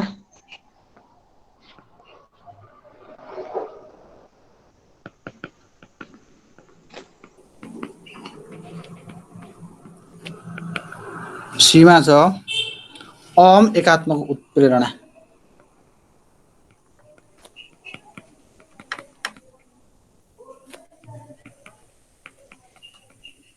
यो उत्प्रेरणालाई तपाईहरूले प्रेरक पनि भनेको पाउनुहुन्छ है कहीँ कहीँ।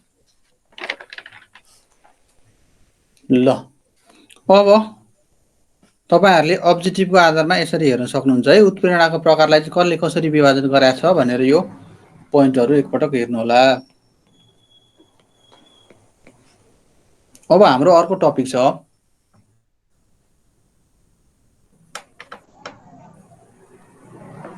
कक्षा कोठामा शिक्षणको उत्प्रेरणाको प्रयोग हैन। हामीले कक्षा कोठामा शिक्षण गर्दाखेरि चाहिँ उत्प्रेरणाको प्रयोग चाहिँ कसरी गर्न सकिन्छ त?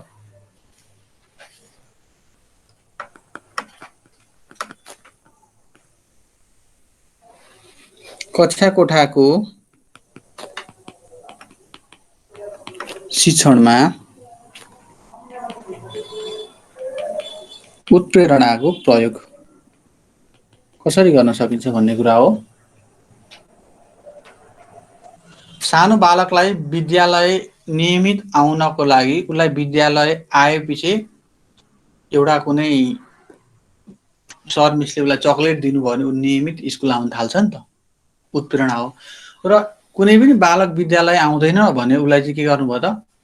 चक्लेट दिनु भएन हैन। विद्यालय नआउनेलाई चक्लेट नदिने बित्तिकै उसलाई के भयो त? नेगेटिभ पुनर्बल भयो नि त है। भन्न खोजेको मैले कक्षा कोठाको शिक्षणमा हामीले उत्प्रेरणाको प्रयोग कसरी गर्न सक्छौँ भन्नुहुन्छ भने पुरस्कार दिएर विद्यार्थीलाई बेला बेलामा हैन, कुनै पनि क्वेसनहरू सोध्ने, बिचमा उसले क्वेसनहरू मिलायो भने स्याबास दिने अथवा कुनै उचित पुरस्कार दियौँ भने पनि हामीले उत्प्रेरणा बढाउन सक्छौँ हो।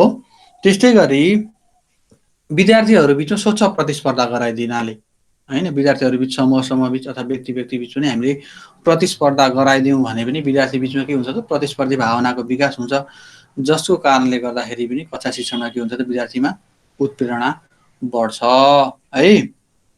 र विद्यार्थीलाई सिकाइको उद्देश्य उन्मुख बनाउन है शिक्षकले उपयुक्त शिक्षण विधिको प्रयोग गरेर उपयुक्त शैक्षिक सामग्रीको प्रयोगहरू गर्नाले हैन विद्यार्थीलाई के हुन्छ त? उत्प्रेरणा बढ्छ। अब तपाईँ कुनै पनि टपिक पढाउँदै हुन्छ बालबालिकालाई, तपाईँले पिक्चरल फर्ममा पढाइदिनु भयो केटाकेटीलाई हैन। ए फर एप्पल भन्ने ठाउँमा तपाईँले एप्पलको पिक्चरै देखाइदिनु भयो हैन। मन्टेसरी क्लासहरूमा के हुन्छ भन्नुहुन्छ भने अब भिडियोहरूबाट पढाइन्छ नि, त्यसो गर्नाले पनि विद्यार्थीलाई के हुन सक्छ त? उत्प्रेरणा मिल्न सक्छ है। र विद्यालयमा अतिरिक्त क्रियाकलाप गराउनाले पनि विद्यार्थीहरूमा के हुन सक्छ त? उत्प्रेरणा बढ्न सक्छ।